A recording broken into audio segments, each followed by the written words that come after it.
Oui.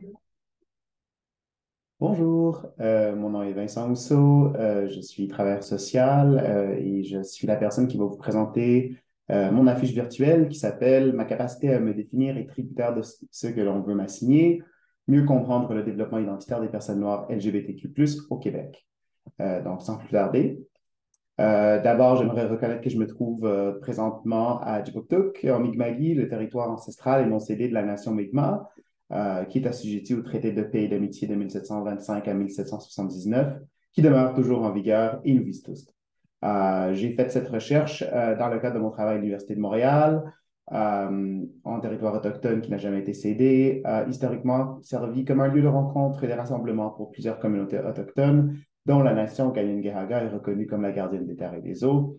Mais puisque la recherche s'est établie à l'échelle du Québec, il est également essentiel pour moi de reconnaître la présence continue, à exprimer ma solidarité avec les 10 Premières Nations du Québec ainsi que les Inuits qui occupent ces territoires, qui s'occupent de ces territoires pendant plusieurs générations.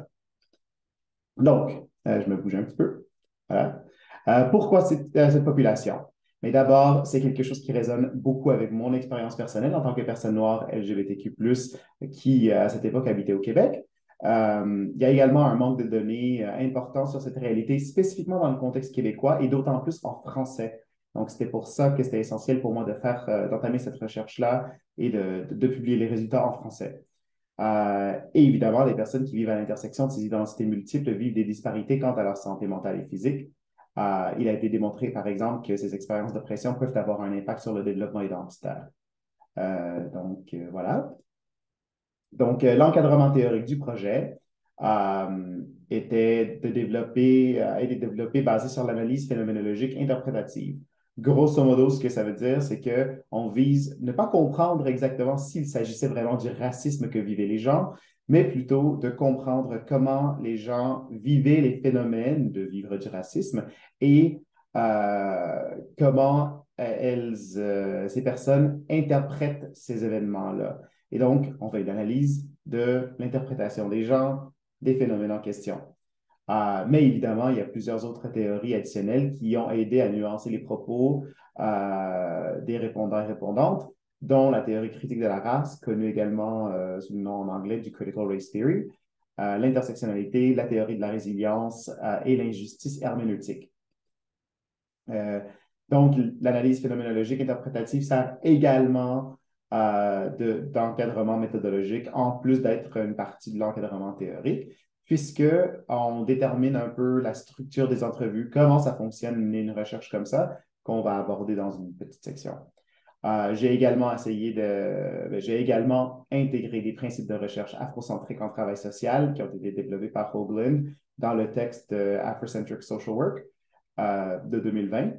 On parle de l'emploi des pratiques de savoir local, la narration dialogique et dialectique, la valorisation des langues locales et la co-construction du savoir comme faisant partie essentielle du travail social et de la recherche en travail social auprès des communautés noires du Canada. Donc, le recrutement. Cette étude visait un total de 6 personnes répondantes majeures qui s'auto-identifiaient comme étant partie des communautés noires LGBTQ+. Ces personnes devaient également résider au Québec au moment de l'entrevue. Donc, on a mis des affiches de recrutement sur les réseaux sociaux auprès des organismes communautaires du Québec. On a également mené des entrevues. C'était moi-même, en fait, qui a mené les entrevues, qui se sont tenues en français et en anglais selon le choix de la personne répondante. Elle avait aussi reçu une compensation. Chaque personne a également reçu une compensation, excusez-moi, de 30 $ pour leur remercier pour le temps qu'ils nous ont accordé. Évidemment, il y a quand même des considérations éthiques qui auraient dû être prises en compte. On a dû mettre en place plusieurs adaptations pour assurer le respect des mesures socio-sanitaires du gouvernement du Québec, dont certains ont pu participer à la pleine participation des personnes répondantes, notamment le fait que les entrevues ont dû se faire en ligne aurait pu peut-être causer problème pour des personnes qui n'ont pas de lieu privé à laquelle elles peuvent assister aux entrevues et donc aurait pu biaiser certains résultats. Mais j'ai quand même reçu l'approbation éthique du comité d'éthique et de la recherche Société et Culture de l'Université de Montréal, en fin juillet. Les résultats, voilà. D'abord, je vais me bouger encore pour qu'on puisse voir une petite démographie de l'échantillon. On avait un total de 6 personnes.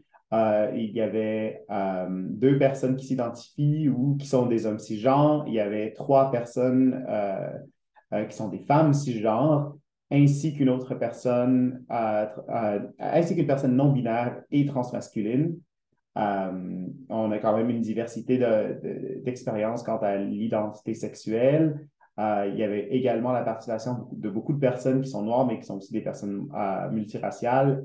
Et la majorité, comme vous voyez, ont été concentrées dans la région de Montréal. Euh, on comprend qu'il y a quelques difficultés à vraiment comprendre comment les gens conçoivent leurs identités.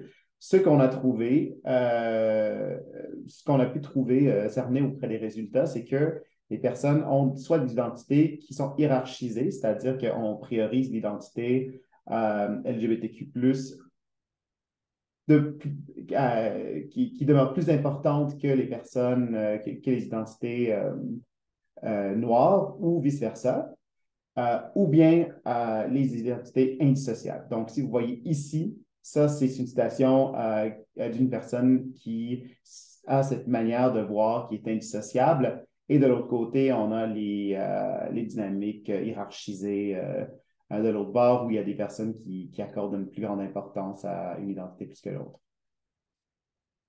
Il y avait également, on a découvert plusieurs contraintes au développement d'une identité cohérente.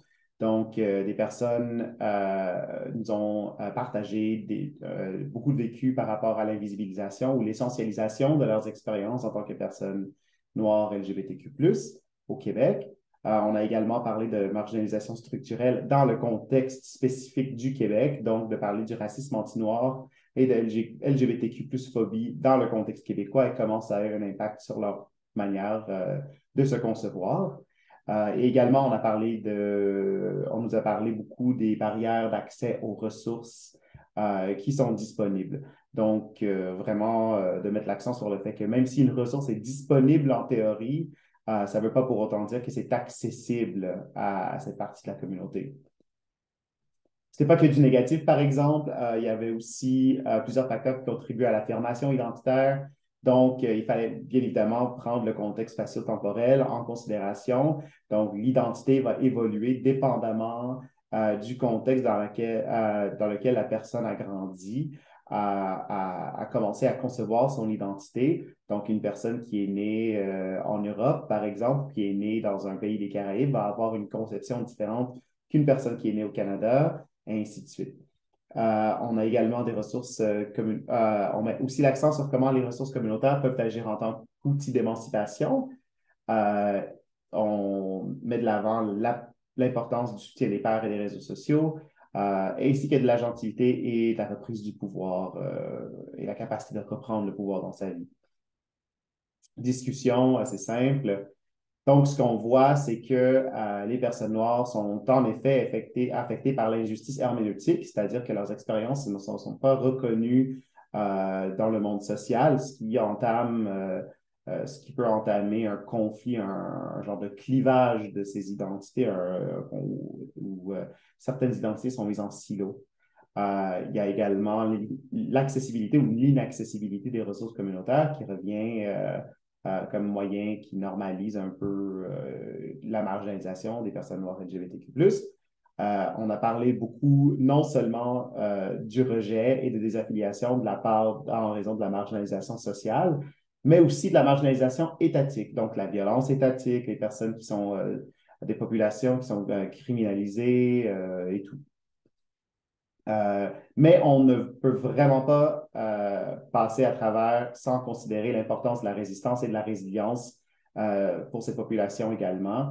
Donc, on parle du rôle essentiel que jouent des organismes communautaires pour vraiment créer des espaces communautaires. On pense notamment à la scène Ballroom. On pense également à d'autres manifestations de communautés noires et de groupes de personnes qui se sont revendiquées leur place, en fait. On parle également de l'importance des réseaux de soutien entre la famille, entre les personnes avec qui on vit, avec qui on partage notre vie, ainsi que la capacité des gens de reprendre l'agentivité par rapport à leurs identités. Donc, c'était vraiment essentiel pour nous de ne pas parler que du négatif et de parler des moyens dont la conception identitaire se crée de manière très importante, aussi en lien avec des expériences positives. Il y avait quand même des limitations et des prochaines étapes à discuter. Quelques limitations. Premièrement, les lieux de diffusion des affiches de recrutement auraient pu biaiser l'échantillon. On a vu qu'il y avait une surreprésentation des personnes plus jeunes, par exemple. Donc, l'âge a été affecté. On a également une centralisation des répondants-répondantes dans le Grand Montréal, ce qui est normal parce que la majorité des endroits où les affiches ont été envoyées pour diffusion sont basés également à Montréal. Donc, pour aborder cette question-là, il devient essentiel d'intégrer des critères de diversification qui assurent une plus grande représentativité des communautés noires LGBTQ+, notamment en lien, par exemple, avec des communautés transféminines. Pour parler des implications pour la recherche et la pratique du travail social à l'avenir, il faut vraiment qu'on considère l'indissociabilité des expériences de marginalisation vécues par cette population. Une personne a très bien exprimé, je ne peux pas dissocier le fait que je sois noir et que je sois LGBT. On me traite d'une certaine façon parce que je suis les deux en même temps. Donc, il faut considérer cette réalité-là comme essentielle, comme une partie essentielle des considérations démographiques pour la recherche, pour l'intervention, et ainsi de suite.